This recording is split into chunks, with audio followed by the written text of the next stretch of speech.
presidente po. Dahil siya po ay Bukod dito mga bayan, mayroon pa dun sa may Itza Monument mga bayan, no? Ngunit, Ayan. dahil So far, pasabol pa naman ng mga light vehicle dito, pero mayroon ng mga warning sign doon sa may mga bayan, no? Sa may katiwalian underpass. dahil sa korupsyon Ayun. na ang author ay mismo ang presidente. Dahil siya ang nag-approve ng 2025 budget.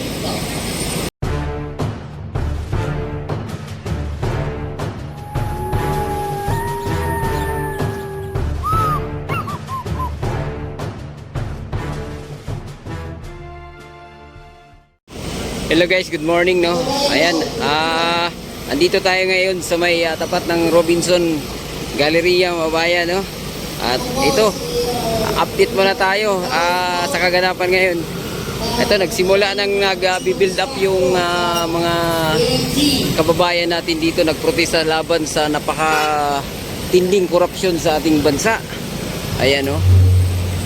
Oh, ito. At grabe yung ano rito mga bayan, no? Ayan.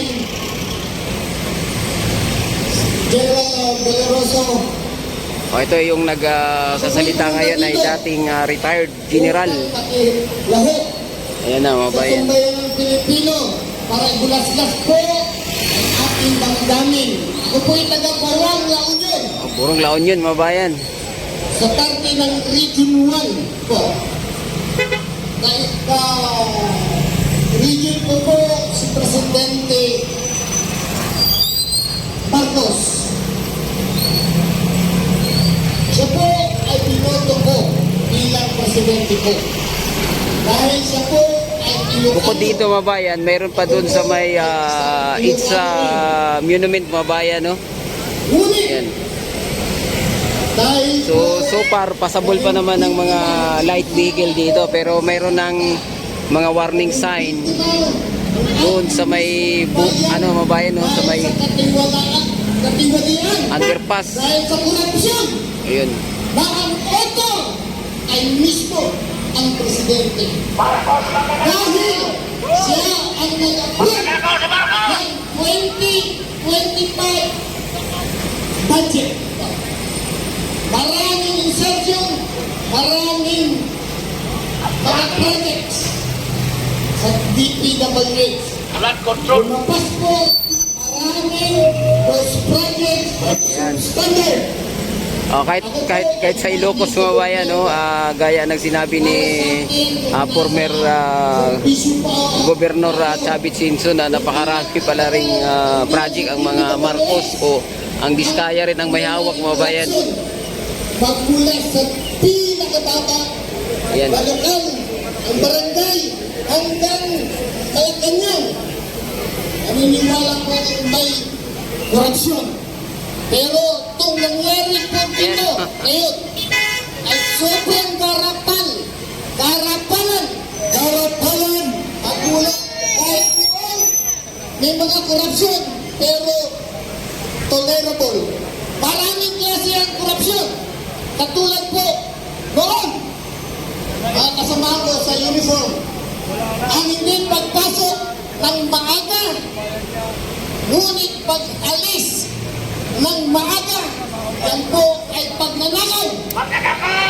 Ano ang ninanakaw mo?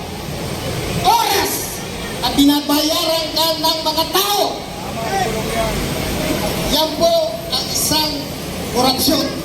Ngunit, itong nangyari po ito, sobrang karapalan sa lahat ng hanay, hindi lang PWH ang korupsyon.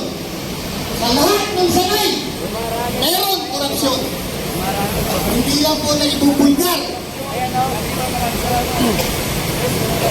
Sabi nila, si BBM ang nagpasimula ng Yan na ba yan, dandahan ng dumarami ngayon ang ng anomalya ng korupsyon. 3 pananilipihan ng presidente natin. Ngayon niya lang sasabihin, bakit nagkaganito ang Correct. ating gobyerno? Ayan, di niya alam. Sa amin, meron pa tayong sinasabi. Paano nga hindi niya alam mga bayan, no? Siya yung presidente. Ikaw ang presidente. May sekretary ka. Yan. Undersecretary ka. May mga regional director ka. Lahat ang kanilang gawain na nakakukonekta sa trabaho. Ikaw ay may pananagutan dahil ikaw ang Oh, pinaka-chief of staff.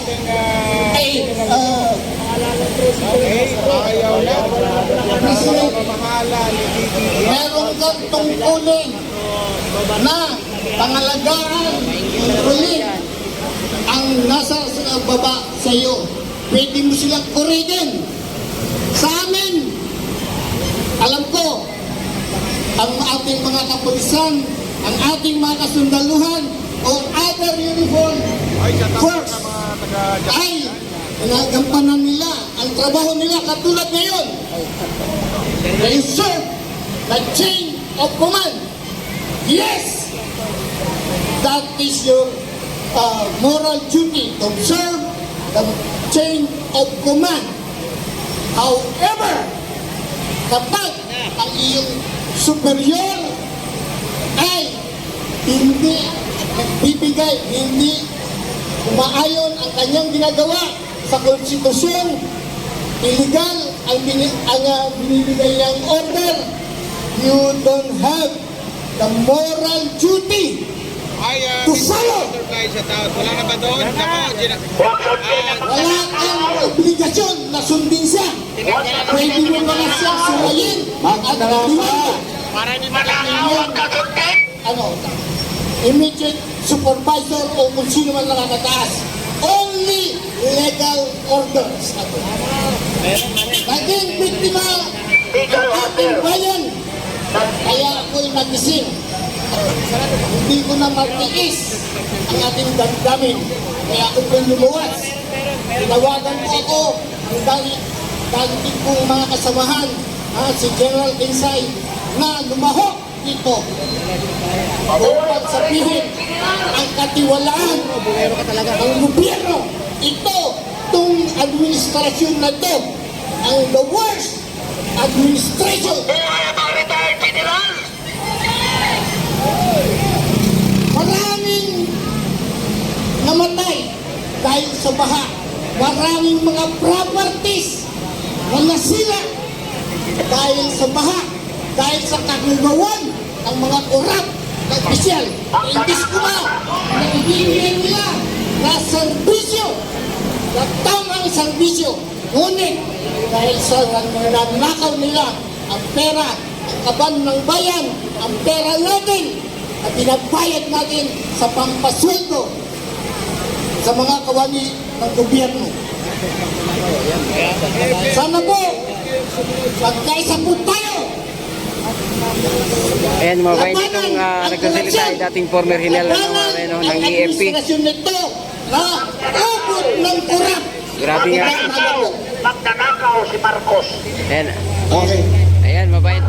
Tapos na magsalita yung former general mga bayan. Ayan, so hanggang dito na lang muna yung ating update, no? At tabayan natin yung mga susunod na kaganapan dito sa Itza Shrine mga bayan. Palisin, palayasin. Adios mga amigo. Bye-bye. Salamat. Huwag